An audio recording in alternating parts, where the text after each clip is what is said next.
നമുക്ക് സേതുവിന്റെ പല്ലവിയുടെ നാളത്തെ നല്ലൊരു വിശേഷം കേട്ടാലോ? അതിനു മുമ്പായി ആദ്യമായി കാണുന്നവരുണ്ടെങ്കിൽ ചാനൽ ഇഷ്ടപ്പെട്ട ഒന്ന് സബ്സ്ക്രൈബ് ചെയ്യാൻ മറക്കരുത്. വീഡിയോ ഇഷ്ടപ്പെടുവാണെങ്കിൽ ലൈക്ക് ചെയ്യാനും നിങ്ങളുടെ വിലയേറിയ അഭിപ്രായങ്ങൾ രേഖപ്പെടുത്താനും മറക്കരുതേ. അപ്പൊ നമുക്ക് നേരെ നമ്മുടെ വിശേഷത്തിലേക്ക് പോയാലോ? അങ്ങനെ നാളത്തെ വിശേഷത്തില് ഇന്ദ്രനിട്ട് നല്ല 8ന്റെ പണി കിട്ടുവാണ്. ഇന്ദ്രൻ സേതുവിനെ തകർക്കാൻ വേണ്ടി പല പ്ലാനുകളും പദ്ധതികളും നടന്നു. ഒടുവില ശ്രീഹരി അതൊക്കെ തെളിവ് സഹിതം പൊളിച്ചടുക്കി ഇന്ദ്രനെ പൊന്നുമടത്തിലേക്ക് കൂട്ടിക്കൊണ്ടുവന്നു. പിന്നീട് പ്രതാപൻ ആ കാര്യങ്ങളൊക്കെ വിളിച്ചു പറയാണ് ഇന്ദ്രന്റെ മുന്നിൽ നിന്നിട്ട്. ഇവനാണ് എല്ലാത്തിനും കാരണം. ഹരിഹർ സാറിന്റെ മകളുടെ വിവാഹം മുടക്കാനായിട്ട് ഇന്ദ്രനാണ് കാരണം. എന്നെ കൊണ്ട് അങ്ങനെ എല്ലാം ചെയ്യിച്ച് ഇന്ദ്രനാണ്. ഇത് കേട്ടതും ഇന്ദ്രൻ ഒരു നിമിഷം ഞെട്ടിത്തെരിച്ചിരിക്കുക. ഇന്ദ്രൻ ഒട്ടും പ്രതീക്ഷിച്ച കാര്യമായിരുന്നില്ലത്. ആ സമയം സേതുവും പല്ലവിയും നോക്കി. പല്ലവിക്ക് അല്ലേലും അറിയായിരുന്നു ചത്തത് കീചകനെങ്കിൽ കൊന്നത് ഭീമനെന്ന് പല്ലവി ആദ്യമേ പറഞ്ഞു. പക്ഷെ എന്നാലും സേതു ഇത്രയും പ്രതീക്ഷിച്ചില്ല. ഇവന് ഇത്രയ്ക്ക് തരം താഴെ പ്രവൃത്തികളൊക്കെ ചെയ്യുവോ? സേതുവിന്റെ അടുത്തൊന്ന് പല്ലവി പറഞ്ഞു. അപ്പോഴേ ഞാൻ പറഞ്ഞില്ലേ സേതു ഏട്ടാ, ഇത് ഇവനായിരിക്കുമെന്ന്. ഇന്ദ്രനോ അവനെ ഇങ്ങനെയൊക്കെ ചെയ്യാൻ പറ്റുള്ളൂ, ഇത്ര തരം താണ പ്രവൃത്തികള്. ആ സമയം ഇന്ദ്രൻ പ്രതാപന്റെ നേരെ നോക്കി ചോദിച്ചു, നീ എന്താടാ പറഞ്ഞേ? ഞാനാണോ വിവാഹം മുടക്കുന്നത്? എന്താടാ ശരിയല്ല ഞാൻ പറഞ്ഞേ. ദേ വെറുതെ അനാവശ്യം പറഞ്ഞാണ്ടല്ലോ, നിന്നെ അടിച്ചേ ശരിയാക്കും. പ്രതാപൻ പറഞ്ഞു, നീ ഇനിയിപ്പൊ അടിച്ചാലും ശരി, കൊന്നാലും തല്ലിയാലും എല്ലാം ഒരേ ഒരു കാര്യം മാത്രം എനിക്ക് പറയാനുള്ളൂ. ആ വിവാഹം മുടക്കിയത് ഞാനാണ്. അത് നീ പറഞ്ഞിട്ടാ, നീയും കൂടെ ചേർന്നിട്ട്. ദേ വെറുതെ കള്ളത്തരം പറയരുത്. നീ മുടക്കിയിട്ട് എന്റെ തലയെ കെട്ടിവെക്കാൻ നോക്കുന്നോടാ. അതും പറഞ്ഞ് ഇന്ദ്രനെ കൂടി ചാടി ഇറങ്ങി വന്ന് പ്രതാപനെ തലകം വിലങ്ങും അടിക്കുക. അവിടെ നിന്നിരുന്ന സേതുവിനും പൂർണ്ണമിക്കും അച്ഛനും എല്ലാരും മനസ്സിലായി ഇതിന്റെ പിന്നിൽ ഇന്ദ്രനാണ്. സേതു അപ്പൊ ചാടി ഇറങ്ങി ചെന്ന് ഇന്ദ്രനോട് പിടിച്ചു മാറ്റി അവന്റെ കർണത്ത് 4 കൂടി പൊട്ടിച്ചു. കള്ളത്തരം പറയുന്നോടാ. എനിക്കറിയായിരുന്നടാ ഇങ്ങനെ എന്തേലും വേലത്തരം ഒപ്പിച്ചാലാ അതിന്റെ പിന്നെ നീയും കാണൂന്ന്. രണ്ടുപേരും കൂടെ മാന്യന്മാര് ചമഞ്ഞ് ആ വിവാഹം അങ്ങ് മുടക്കിയപ്പോ സമാധാനമായി. ഒരു പെൺകുച്ചിന്റെ ജീവിതം നീയൊക്കെ തല്ലി തകർത്തത്. എനിക്ക് അതിന് ഓർഡർ കിട്ടാന്ന് മാത്രമല്ല, ആ പെൺകുട്ടിയുടെ ജീവിതം ഇല്ലാത്ത കഥകളൊക്കെ പറഞ്ഞ്. ഒരു കാര്യം ചെയ്യാം, ഇപ്പൊ തന്നെ അങ്ങോട്ടേക്ക് പോണം. പോയി ചെന്ന് മാപ്പ് പറയടാ. ഹരിഹർ സാറ് ഞാനാന്നും പറഞ്ഞിരിക്കുക. ഇത് കേട്ടപ്പം ഇന്ദ്രൻ പറഞ്ഞു, ഞാനെന്തിനു മാപ്പ് പറയണം? ഞാൻ അതിന് തെറ്റും ചെയ്തിട്ടില്ല. ഋതു, ഇവൻ പറയുന്നൊന്നും വിശ്വസിക്കരുത് കേട്ടോ. സേതു പറയുന്ന പച്ചക്കളവാ. ഋതു, സത്യം പറ ജിത്തന്നെ ഇതിനകത്ത് പങ്കുണ്ടോ? എനിക്ക് യാതൊരു പങ്കുമില്ല. കണ്ടോ പ്രതാപൻ പൂസായിട്ട് വന്നിട്ട് ഓരോന്ന് പറഞ്ഞുകൊണ്ടിരിക്കുക. എനിക്ക് തോന്നേ ഇത് പ്രതാപനും ശ്രീഹരിയും എല്ലാരും കൂടെ ചേർന്നിട്ടുള്ള പണിയാന്നാ. എന്നെ ഈ വീട്ടിൽ നിന്ന് ഓടിക്കാൻ വേണ്ടിട്ട് നീ ഇത് വിശ്വസിക്കരുത്. ഋതു പറഞ്ഞു, അല്ലെങ്കിലും ജിത്തിന് എന്താ ഇതിന്റെ ആവശ്യം? ജിത്ത് അങ്ങനെയും ചെയ്യില്ല. പല്ലവി പറഞ്ഞു, ഇയാൾ അങ്ങനെയും ചെയ്യില്ല എന്നാ. അതൊക്കെ നിന്റെ വെറും തോന്നല ഋതു. എന്റെ സേതുവേണ്ണെ ഇല്ലാതാക്കാൻ വേണ്ടിയിട്ട് ഇവൻ ഇതല്ല ഇതിനേക്കാളും വലിയ നാടകം കളിക്കും. സേതു പറഞ്ഞു, നീ എന്റെ മുന്നിൽ അഭിനയിച്ചാണ്ടല്ലോ നിന്നെ തല്ലി കൊന്നു കളയുള്ളൂ. പിന്നെ എന്റെ പെങ്ങടെ ഭർത്താവാണ്, എന്റെ പെങ്ങടെ വയറ്റിൽ ഒരു കുഞ്ഞുണ്ടല്ലോ എന്ന് കരുതി മാത്രം ഇപ്പൊ നിന്നെ വെറുതെ വിടുന്നു. എന്നാലും പക്ഷെ ഇതങ്ങനെ വെറുതെ വിടാൻ പറ്റില്ല. എനിക്കെതിരെ കേസ് കൊടുക്കാൻ പോയേക്കോ ഹരിഹരൻ സാറ്. ധാര ചെയ്യിച്ച എന്താ ചെയ്യിച്ചെന്നൊക്കെ അറിയണമല്ലോ. അതേസമയം പ്രതാപൻ ആ കാര്യങ്ങളൊക്കെ പറയണേ. ഏത് ഫോൺ വെച്ചിട്ടാണ് വിളിച്ച് കാര്യങ്ങളൊക്കെ പറഞ്ഞ് എല്ലാം കേട്ട് ഞാൻ ഒരു ഞെട്ടലോടുകൂടി പൂർണിമ ഇന്ദ്രനെ നോക്കി. ഇന്ദ്രന്റെ അടുത്ത് വന്നിട്ട് പറഞ്ഞു, എന്നാലും നീ ഇത്രയ്ക്ക് ചതിയനാന്ന് ഞാൻ പ്രതീക്ഷിച്ചില്ല. സേതുവിനെ തകർക്കാൻ വേണ്ടിയിട്ട് ഇത്ര ചീപ്പായിട്ടുള്ള പ്രവൃത്തികൾ ചെയ്യുന്ന നിനക്ക് എങ്ങനെ തോന്നി ഇന്ദ്ര ഇതിങ്ങനെ ചെയ്യാൻ? അല്ല അത് പിന്നെ പൂർണ്ണിമ ഞാൻ വേണ്ട, നീ കൂടുതലൊന്നും മിണ്ടണ്ട. ഋതു, അന്നേ നിന്നോട് ഞാൻ കാര്യം പറഞ്ഞായിരുന്നു, പക്ഷെ അതൊന്നും നീ കേട്ടില്ല. ഇനി എന്താന്ന് വെച്ചാൽ നിങ്ങൾക്ക് തീരുമാനിക്കാം. എനിക്ക് കൂടുതലൊന്നും പറയാനില്ല.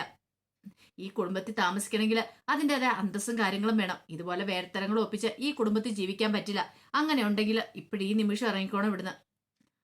അത് കേട്ടപ്പോൾ ഋതു ഇന്ദ്രനെ രൂക്ഷമായിട്ട് നോക്കി. ഇന്ദ്രനെ കയ്യെ പിടിച്ച് വലിച്ച് അങ്ങോട്ട് കൊണ്ടാകാൻ തുടങ്ങിയപ്പം അച്ഛൻ പറഞ്ഞു, അങ്ങനെ അങ്ങോട്ട് കൊണ്ടാകാൻ വരട്ടെ. അവിടെ നിൽക്കി ഋതു, എങ്ങോട്ടേക്കാ പോണേ? ഇതങ്ങനെ വെറുതെ വിട്ടിട്ട് കാര്യമില്ല. ഞങ്ങളുടെ സേതുവേണ്ണെ തകർത്തിട്ട് സുഖിച്ച് ജീവിക്കാന്ന് കരുതിയോടാ നീ. അത് കേട്ടപ്പം പല്ലവി പറഞ്ഞു, അതെ ഇവന്റെ വിചാരം ആരും പിടികൂടില്ലെന്നായിരുന്നു ഇവന്റെ വിചാരം. ആ സമയം ശ്രീഹരി പറഞ്ഞു, ഒരു കാര്യം ചെയ്യാൻ സേതുവേട്ടാ, ഇപ്പൊ തന്നെ ആ ഹരിഹർ സാറിന്റെ വീട്ടിലേക്കല്ല, ഇതാ ആരാ ചേച്ചെന്നൊക്കെ അറിയണമല്ലോ. വേണമെങ്കിൽ ഈ വിവാഹം മുടങ്ങാൻ പോയ വിവാഹമല്ലേ, ഈ വിവാഹം ഇനിയും നമുക്ക് കാര്യങ്ങളൊക്കെ പറഞ്ഞ് ഒരുപക്ഷെ ആ രവികുമാറിന്റെ വീട്ടിൽ പോയി കാര്യങ്ങളൊക്കെ പറഞ്ഞ് ബോധ്യപ്പെടുത്തുവാണെങ്കിൽ ഈ വിവാഹം മുടങ്ങില്ലായിരിക്കും. അതോടൊപ്പം സേതുവിനും തോന്നി അതൊരു നല്ല കാര്യമെന്ന്. അങ്ങനെയാണെങ്കിൽ ഈ വിവാഹം മുടങ്ങാതിരിക്കുവാണെങ്കിൽ ഒരു പെൺകൊച്ചിന്റെ ജീവിതം തകരില്ലല്ലോ. അതിനുശേഷം പ്രതാപനെയും കൊണ്ട് പോവാണ്. കാരണം കടിച്ച പാമ്പിനെ കൊണ്ട് തന്നെ വിഷം ഇറക്കണമല്ലോ. അങ്ങനെ ആദ്യം ഹരികാരൻ്റെ അടുത്ത് ചെന്നു. ഹരികാരൻ്റെ അടുത്ത് നിന്ന് ഹരികാരൻ കാര്യങ്ങളൊക്കെ പറയണം, ഇന്ന പോലെ കാര്യങ്ങളെന്നൊക്കെ. എല്ലാം കേട്ട് കഴിഞ്ഞപ്പോൾ ഹരികാരൻ പറഞ്ഞു, ഇനിയിപ്പോൾ പറഞ്ഞിട്ട് കാര്യമില്ല, എൻ്റെ മോളുടെ വിവാഹം മുടങ്ങി, ഇനി ആ വിവാഹം നടക്കില്ല.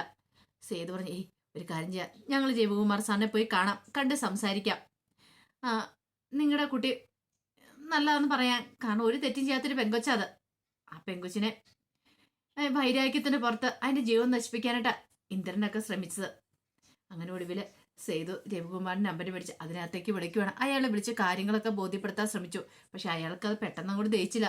ഇത്രയും കാര്യങ്ങളൊക്കെ കേട്ടിട്ട് ഇനി പെട്ടെന്ന് എങ്ങനെ അത് അയച്ചു കളയുന്നേ. സേതു കാര്യങ്ങളൊക്കെ പറഞ്ഞ് ബോധ്യപ്പെടുത്തി, ഒരിക്കലും ഞങ്ങളുടെ കമ്പനിയിൽ നിന്ന് അങ്ങനെ ഒരു കോള് വരത്തില്ല, ഞങ്ങൾ അങ്ങനെ ചെയ്തിട്ടുമില്ല, പിന്നെ ഇത് ഞങ്ങളോടുള്ള വൈരാഗ്യത്തിന്റെ പുറത്ത് ഒരുത്തം ചെയ്ത പരിപാടിയാ, ഞങ്ങൾക്ക് ഇതിനകത്ത് യാതൊരു പങ്കുമില്ല. ആ പെൺകുട്ടി മിടിക്കുകയാണ്, നല്ല പെൺകുട്ടിയാണ് ഹരിശങ്കർ സാറിന്റെ മോള്. ആ പെൺകുച്ചിയായിട്ടുള്ള കല്യാണം നിങ്ങൾ വേണ്ടെന്ന് വെക്കരുത്, അങ്ങനെയൊക്കെ പറഞ്ഞു. ഒടുവിൽ അയാൾ പറഞ്ഞു, ഞാനൊന്ന് ആലോചിക്കട്ടെ എന്ന് പറഞ്ഞിട്ടാണ് കോള് കട്ട് ചെയ്യുന്നത്. സേതു നല്ല വിഷമമുണ്ടായിരുന്നു. അങ്ങനെ സേതു ഒക്കെ വീട്ടിലേക്ക് തിരികെ പോന്നു. ആ സമയത്ത് ഇന്ദ്രന്റെ അടുത്തേക്ക് ഹൃദയ വന്നു. ഹൃദയ എന്നിട്ട് ചോദിച്ചു, സത്യം പറഞ്ഞു ജിത്തേ, ജിത്താണോ മനഃപൂർവ്വം ഇതൊക്കെ ചെയ്തത്? എനിക്കിപ്പോ തോന്നുന്നുണ്ട് ജിത്തായിരിക്കും ചെയ്തതെന്ന്. സേതുവേട്ടന് ഒരു നല്ല കാലം വരുന്നത് ജിത്തിന് ഇഷ്ടപ്പെടുന്നില്ലല്ലേ? അയ്യോ ഋതു, നീ എന്താ ഇങ്ങനെയൊക്കെ പറയണേ? ഒരു കാര്യം ഞാൻ പറഞ്ഞേക്കാം, ഇനി ഇങ്ങനെ എന്തേലും ഉണ്ടായിട്ടുണ്ടെങ്കിൽ ജിത്ത് ഇവിടുന്ന് പുറത്താ. ജിത്തിന്റെ ഒപ്പം ഞാനും ഇറങ്ങിപ്പോരും. പക്ഷെ അതൊരു വാടക വീട്ടിലേക്കായിരിക്കും, അല്ലാതെ ഇന്ദ്രപ്രസ്ഥത്തിലെ വീട്ടിലേക്കായിരിക്കില്ല. അല്ലെങ്കിലുണ്ടല്ലോ വേറൊരു കാര്യമുണ്ട്, ഇനി ഇതുപോലത്തെ ഹരികയുടെ വേല ഒപ്പിക്കാൻ നിന്നാ പിന്നെ ഞാൻ വേറൊന്നും നോക്കത്തില്ല. ജിത്തിന് എന്റെ ജീവിതത്തിൽ നിന്ന് ചിലപ്പോൾ കളഞ്ഞെന്നിരിക്കും. കുറേയായി ഞാൻ സഹിക്കുന്നു, ക്ഷമിക്കുന്നു. എല്ലാവരുടെ മുന്നിൽ ഓരോ ദിവസം നാണം കിട്ടുകൊണ്ടിരിക്കുക. എല്ലാത്തിനും ഒരു പരിധിയുണ്ട്. അതൊക്കെ പറയുമ്പോൾ ഋതുവിന്റെ കണ്ണ് നിറഞ്ഞു വന്നു. ഇന്ദ്രൻ പറഞ്ഞു, അത് പിന്നെ ഋതു, ഞാൻ കൂടുതലൊന്നും പറയണ്ട, എനിക്ക് കേൾക്കുകയും വേണ്ട. ഓരോ ദിവസം ഞാൻ എൻ്റെ വീട്ടുകാരുടെ മുന്നിൽ നാഹം കിട്ടി നിൽക്കുക. ആർക്കും ഒരു താല്പര്യമില്ലായിരുന്നു ജിത്തുമായിട്ടുള്ള വിവാഹത്തിന്. എൻ്റെ നിർബന്ധത്തിന് വഴങ്ങിയ വീട്ടുകാർ ഈ വിവാഹത്തിന് സംഭവിച്ചേ. ഒടുവിൽ എന്നിട്ട് എനിക്കിട്ട് തന്നെ പാരമണിയല്ലേ. എല്ലാവരുടെ മുന്നേ നാണം കിട്ടി ഞാൻ എനിക്കിപ്പോൾ തല ഉയർത്തി പിടിച്ച് നടക്കാൻ പറ്റുന്നില്ല. ഇന്ദ്രനൊന്നും മിണ്ടാതെ അങ്ങോട്ടേക്ക് പോയി. അതിനുശേഷം സേതുവും പല്ലവിയും കൂടെ സുന്ദരേശനെ കാണാൻ വരുന്നുണ്ട്. അപ്പൊ ഈ വിവാഹമൊക്കെ മുടങ്ങിയില്ല, അതിനെക്കൂടെ സംസാരിക്കാൻ വരുവാണ്. അങ്ങനെ വന്ന് സംസാരിക്കണ സമയത്ത് സുന്ദരേശൻ ലക്ഷ്മിയമ്മയുടെ കാര്യം പറഞ്ഞു. അറിയാതെ സുന്ദരേശന്റെ നാവിന്ന് ലക്ഷ്മിയമ്മയുടെ പേര് വന്ന പെട്ടെന്ന് സേതു ചോദിച്ചു, ലക്ഷ്മിയമ്മയോ? ലക്ഷ്മിമാടെന്നാ പറഞ്ഞത്. പെട്ടെന്ന് ലക്ഷ്മി എന്നുള്ള പേര് കേട്ടപ്പോ തന്നെ സേതുവിന് എന്തോ ഒരു പന്തികേട്. അല്ല, ഈ ലക്ഷ്മിമാടൻ നിങ്ങളുടെ ആരാന്ന് ചോദിക്കുക. മനസ്സിലായി പണി വളയുന്നത്. അപ്പോഴേക്കും അയാൾ പറഞ്ഞു, അത് പിന്നെ എന്റെ മാടവെന്ന് പറയണേ. മാടവോ? അതെ. അപ്പോഴേക്കും സേതു ചോദിച്ചു, സത്യം പറ, നിങ്ങളുടെ മാടം പറഞ്ഞിട്ടാണോ നിങ്ങൾ എന്നോടൊപ്പം കൂടിയത്? നിങ്ങൾ ഈ J2M കമ്പനി നടത്താനായിട്ട് നല്ല രീതിയിൽ നടത്താൻ പണം മുടക്കാന്നൊക്കെ പറഞ്ഞ് നിങ്ങളുടെ മാടം പറഞ്ഞിട്ടാണോ? അതെ, എൻ്റെ മാടം പറഞ്ഞിട്ട് തന്നെയാണ് ഞാൻ സേതുവിനെ ഈ കമ്പനിയിലേക്ക് ഉടനെ ചേർത്തെ. അത് കേട്ടപ്പോൾ സേതു പറഞ്ഞു, അങ്ങനെയാണ് എനിക്ക് നിങ്ങളുടെ മാഡത്തിനെ കാണണം, നിങ്ങളുടെ മാഡത്തിനോട് സംസാരിക്കണം. അല്ല അത് പിന്നെ സേതു, ഞാൻ പറഞ്ഞല്ലോ എനിക്ക് സംസാരിക്കണം. ഒടുവിൽ സുന്ദരേശൻ മൂർത്തിനെ വിളിച്ചു. മൂർത്തിനെ വിളിച്ച് കാര്യങ്ങൾ പറയാണ്. സേതു ലക്ഷ്മി മാഡത്തിനെ കാണണമെന്ന് പറഞ്ഞേ.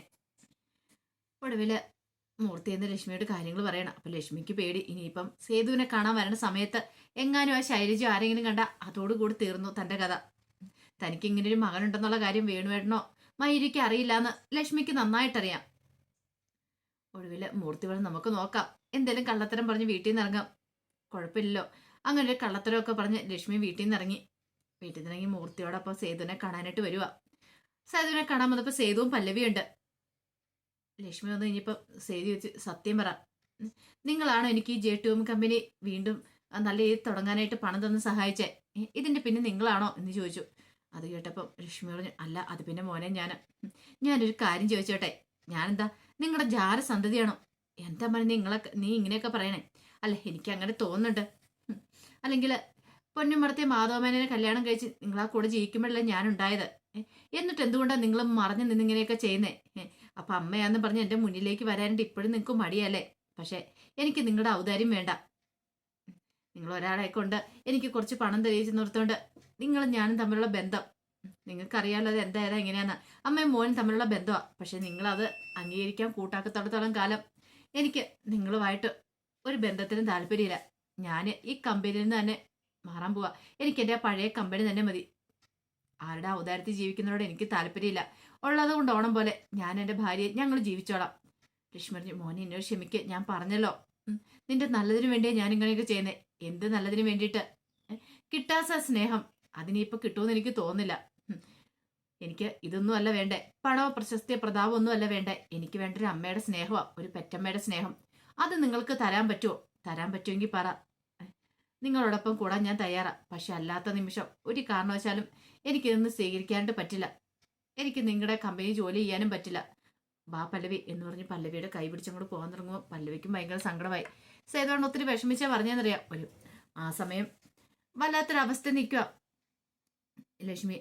ലക്ഷ്മിക്ക് അറിയാം സേതുവിന് മനസ്സെന്താന്ന്. പക്ഷെ ഇപ്പൊ തനിക്ക് സേതുവിനെ ആശ്വസിപ്പിക്കാനോ അങ്ങനെ സേതുവിനെ ചേർത്ത് പിടിക്കാനോ സാധിക്കില്ല. തന്റെ അവസ്ഥ അതാണ്. പക്ഷെ അത് സേതുവിനൊട്ട് മനസ്സിലാവുന്നില്ല. അപ്പൊ അതിന്റെ വിശേഷങ്ങളൊക്കെ നമ്മൾ കാണുന്നത്. ആ വിശേഷങ്ങൾക്കായി നമുക്ക് എല്ലാവർക്കും കാത്തിരിക്കാട്ടോ. ഒരിക്കൽ കൂടി എല്ലാവർക്കും ശുഭദിനം നേർന്നുകൊണ്ട് നിർത്തുന്നു.